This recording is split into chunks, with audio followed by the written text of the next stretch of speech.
Ang ating big winner, ang ating teen edition big winner na si EJ at syempre, ang guardian big winner na si Tatay Erning. Okay? Pero babalikan natin syempre yung mga nangyari kay EJ sa loob ng bahay, yung mga natutunan niya, yung mga pinagbago niya at syempre mamaya tatanungin rin natin siya tungkol sa kanyang love life. Kamusta na ba sila ni Valerie? And makakasama natin live na live ang kanyang mga friends. Okay? Ang mga tiga-suporta ni EJ. So for now, balikan muna natin bakit nga ba natin minahal si EJ Falcon. Watch this. Pumasok ang prom di hati ng Mindoro na puno ng insecurities at hirap makibagay sa mga kasama. What were you supposed to be out there? Yes. What were you supposed to be? Sorry, I can understand English. Hirap sabihin ang nararamdaman, lalo na sa mga kasamang galing sa ibang bayan at ibang bansa. Why are you so quiet? Didn't know how to speak much English. I understand Tagalog. Can you understand Tagalog? Tagalog. Salamat. Salamat din. Nahihirapan ako sa English eh. Isang sikreto tungkol sa kanyang pagkatao ang humahadlang para makilala siya ng mundo. Yung mga housemate po, yung mga kasama ko po, nagtatanong sila kung ba't ganito daw yung itsura ko. Dumatang si ilong ko. Pero po, yung totoo, friends po, tatay ko po, Frances. Di nagtagal ay naging kapuna-puna ang kanyang mga pagbabago. Naging palatawa, natuto makihalubilo sa mga kasama at nagagawa na niyang sabihin ang mga nadarama. Ano? Special ka, important. Hindi naging hadlang kay EJ ang kahirapan o hirap sa pag-iingles para makisalimuha sa lahat. Kasi yung sinabi ni Sam sa Big Love, alam mo ba yung pakiramdam na hindi ka mahal Mahal nung tao? na mahal mo? Napapansin mo naman yata. Grabe. Kaya naman marami ang humanga dahil inspirasyon siya sa mga taong may pangarap. Maraming salamat po! Thank you! Kaiyak-kir at nakaka-touch na grabe talaga ang pagmamahal sa inyo ng tao. Si Tatay Erning naging big winner ng Guardians and si EJ ang big winner ng Teen Edition Plus. Congratulations sa inyong dalawa. Super congratulations. Tatay Erning, first of all, grabe congratulations. Ang galing, diba? Panalo kayong dalawa. At kasi naman nakita talaga namin kung gaano nyo kamahal ang isa't isa. Tatay Erning, gaano ka ka-proud kay EJ ngayon?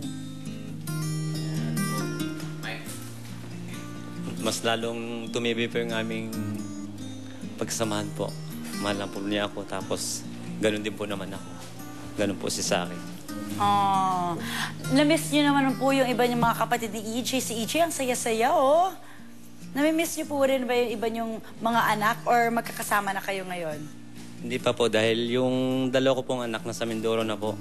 Kailan nyo po balak bumalik sa Mindoro? Baka ngayong June po, pag si EJ pupunta ng Cebu. Ay, Okay. EJ, ikaw naman. Congratulations, Thank EJ. you. Did you think na ikaw ang mananalo? Hindi. Kasi lahat naman po kami parang deserving na manalo. Yung kanya-kanyang katangian, kanya-kanyang character sa loob na lahat mabubuti po kami. Oo, mabuting mabuti at I'm sure nakita rin niya ni Valerie. Pag-usapan na natin si Valerie dahil alam mo, ito I have to say na si Bianca, ang ultimate fan yung dalawa. Sobra. Mahal na mahal kayo ni Bianca Gonzalez. Lahat wala pa kayong ginagawa, nagkikita pa lang, oh, they look so good together. Laging kumaganyan si Bianca. Every time nagpe-play sila na maging sino ka man, namamatay siya. Kung nandito lang si Bianca ngayon, mamamatay na talaga yon. Promise. She really loves the two of you. Kaya naman, syempre, balikan naman natin ang mga nakakakilig na stories ni Val J. Diba? Ang Val J Love Evolution. Panoorin niyo to. Mahal kita, pagkat mahal kita.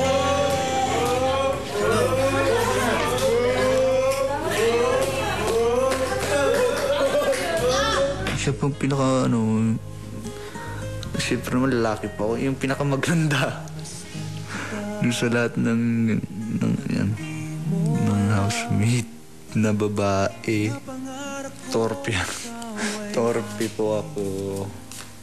Unang-una. So, siyempre siya yung pinakamaganda dito. Pero hindi naman yung gustong liligawan mo agad. Pag crush ko yung girl, nahihiya. Ah, okay. Dahil yung buko, You don't like me. I know. When I don't like you, I don't know. I would not speak every time with your... Sakaling ikaw ay lalayo, dalhin mo na rin pati ang puso ko.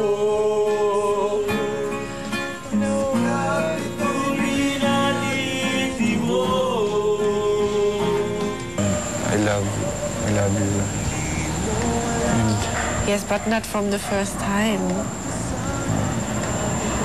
I don't think so. Or is it like that? mahirap, pero kaya ko. Parang hindi mo na-appreciate yung minsan yung ginagawa ko. Appreciate talaga. You don't see how I react. Really appreciate it all. And I hope you find someone who really loves you. Look, sasabihin ko ba na I love you? Oh, ang hirap. Tapos acting lang? No! Hindi. No.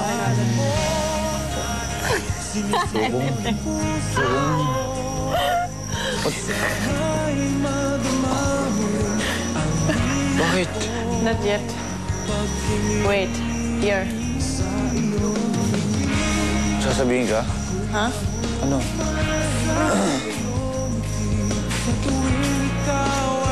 Good night. Good night na nga. Oh, sarap. Tagal.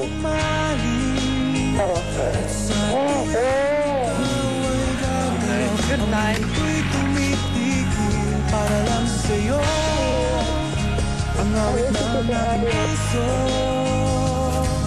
Sana'y mapansin mo rin ang lihim kong pagtingin. EJ, kilig na kilig ka to the max. Aminin mo, alam mo, nakakatuwa ka. Shy si EJ, pero nung nakasila na ni Valerie, biglang akala ko si Nicole yung nakikita ko. Ganyan si Nicole pag nandiyan si Yosef eh. At para mas lalo ka pang kiligin, EJ, meron kaming surprise for you. Kasama natin live na live dito sa Uber. Ang pinakamagandang babae para sa iyo, si Valerie. Hi!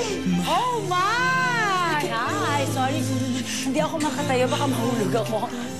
Wow! Yee! EJ! Wow! Oh, bakit nako? Ano nararamdaman mo ngayon? Surprise. I-offer mo yung seat mo kay Valerie. dito ka, Val? Oo, siya dyan. Ganyan, oh. Valerie, umupo ka dyan. Ayan, ganyan. Oh. Tapos, EJ Akba yan, madala ko lang. Joke lang, okay. So, anong pakiramdam mo ngayon at nandito si Valerie? Oh, hindi ko po talaga na-expect na dito yan. Surprise yun. Masaya kasi isang araw kaming di nagkita. Kagabi nagkita kami, parang na-miss ko talaga. Ay, na-miss ka daw niya, Valerie. Valerie, is EJ courting you? You give her the mic. Ay, wow. Nililigawan ka ba ni EJ? Yes. Yes! Talaga! Oh my God! Oh my gosh! OMG! Oh my OMG talaga. Okay. Ipagpapatuloy natin to ha, dahil hindi ko kinakaya mga pangyayari ngayon sa kabataang Pinoy talaga. Yes, niligawan ni EJ si Valerie. Babalikan natin yan at makakapagtanong pa ang kanilang supporters sa kanila. Live na live sa pagbabalik ng Uber. Wow, congratulations EJ. Hinaharap